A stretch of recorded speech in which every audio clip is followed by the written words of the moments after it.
ফকির কাকে বলা হয়? যারা মানুষের কাছে হাতটাকে পেতে দেয়, যারা মানুষের কাছে এসে চেয়ে চেয়ে বেড়ায়, এদেরকেই যেন ফকির বলা হয়। মিসকিন কাদেরকে বলা হয়? মিসকিন হলো তারাই যাদের পেটে খাবার নাই, যারা ক্ষুধার্ত অবস্থায় থাকে, বাড়িতে খাবার নাই, সকালে খাবার আছে তো সন্ধ্যাতে নাই, সন্ধ্যাতে খাবার আছে তো সকালে নাই।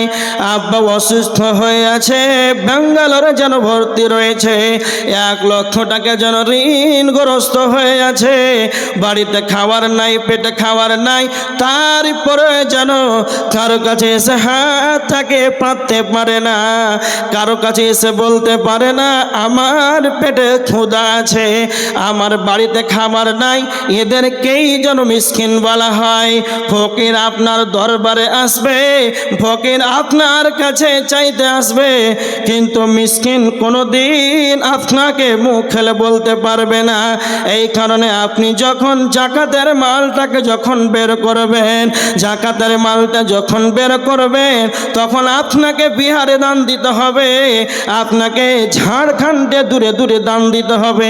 এটা নয় যখনই আপনি জাকাতের মালটাকে বের করবেন, তখন আপনাদের গ্রামটাকে একবার সার্ভে করে নেবেন, ফলো করে নেবেন, আমার গ্রামের কে ইয়াতিম আছে, কে গরিব আছে, কে দুস্থ রয়েছে, কে যেন মিসকিন রয়েছে, কার আব্বা অসুস্থ আছে, কার ঋণগ্রস্ত হয়ে আছে, পরিশোধ করার মতন যেন তার ক্ষমতা নাই।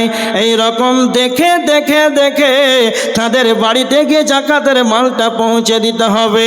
যদি কালে আপনাকে আল্লাহ কোটি কোটি কোটি টাকার মালিক বানিয়েছেন, আল্লাহ আপনাকে কোটি কোটি টাকার মালিক বানিয়েছেন, আপনি রাত্রিতে এত দূর পর্যন্ত খাবার খেলেন, ঢেকুর বের হওয়ার রাস্তা নাই, আর আপনার প্রতিবেশী যেন না খেয়ে খেয়ে যেন চোখের পানিতে যেন রাতটাকে অতিবাহিত করে, তবে মনে রেখে দাও, এই রকম যদি তোমার স্বভাব হয়, তুমি যদি তোমার প্রতিবেশীকে যদি না দেখো, তাদের মিসকিনদের হক যদি আদায় না করো, আর যদি রাত্রি আরামে খেয়ে নাক ডেকে ডেকে ঘুমাও, তো তোমার জন্য জান্নাত যাওয়াটা কঠিন হয়ে যাবে। এই জন্য আমার আল্লাহ বলেছেন, যখনই জাহান্নামীদেরকে প্রশ্ন করা হবে কেন তোমরা জাহান্নামে গেলে, তখন তারা বলবে আমরা মিসকিনদেরকে খাবার দিতাম না, আমরা মিসকিনদেরকে খাবার দিতাম না। এই কারণে আল্লাহ আমাদেরকে জাহান্নামে দিয়েছেন। খুব ভালো করে কথাটা বুঝেন। তার মানে 2 নাম্বার জাহান্নাম যাওয়ার কারণ এটা হচ্ছে 16 নাম্বার, 15 নাম্বার হচ্ছে বেনামাজি, আর 16 নাম্বার হচ্ছে এটা মিসকিনদেরকে খাবার না দেওয়ার কারণে, উৎসাহিত না করার কারণে। নাম্বার 3, ওয়াকুন্না নাখুদু মাআল খাইদিন, মানুষের যারা সমালোচনা করে। 5 জন মিলে চায়ের দোকান গেল, রাস্তাতে গেল, যেখানেই গেল, যেখানে গল্প সেখানে শুধু মানুষের গীবত, মানুষের সমালোচনা। একটা কথা আপনাদেরকে বলে যাই, সব চাইতে বেশি যেই জায়গাতে যেই সময়টা মানুষের সমালোচনা বেশি হয়, সেটা হচ্ছে ভোটের সময়।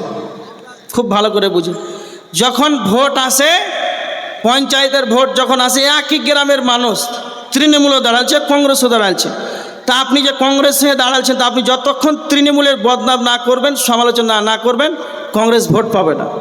আবার এই কংগ্রেস তৃণমূলের দুর্নাম করে, এই আবার কংগ্রেসের দুর্নাম করে, এই করে করে ভোটের সময় মানুষ সমালোচনা বেশি করে।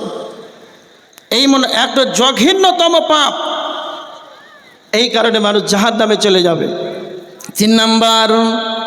4 নাম্বার হলো ওয়াকুন্না নুকাযযিবু বিয়াউমিদ্দিন। 4 নাম্বার হলো তারা বলবে যে আমরা কিয়ামত দিবসকে, আখিরাত আমরা বিশ্বাস করতাম না, কিয়ামত হবে, হাসর হবে, এটাকে জানা আমরা যেন অস্বীকার করতাম। এই কারণে আল্লাহ আমাদেরকে জাহান্নামে দিয়েছেন। তাহলে 4টা কারণ পাওয়া গেল সূরা মুদ্দাসসিরের ভিতরে, লাম নাকু মিনাল মুসাল্লিন ওয়া লাম নাকু নুতঈমুল মিসকিন ওয়া কুন্না নাখুযু মাআল খাইদিন ওয়া কুন্না নুকাযযিবু বিয়াউমিদ্দিন, আমরা সালাত আদায় করতাম না, আমরা মিসকিনদেরকে খাবার দিতাম না, আমরা সমালোচকদের সঙ্গে আমরা সমালোচনা করে বেড়াতাম, আমরা আখিরাতকে অস্বীকার করতাম। এই চারটা কারণে আল্লাহ আমাদেরকে যেন জাহান্নামে দিয়েছে।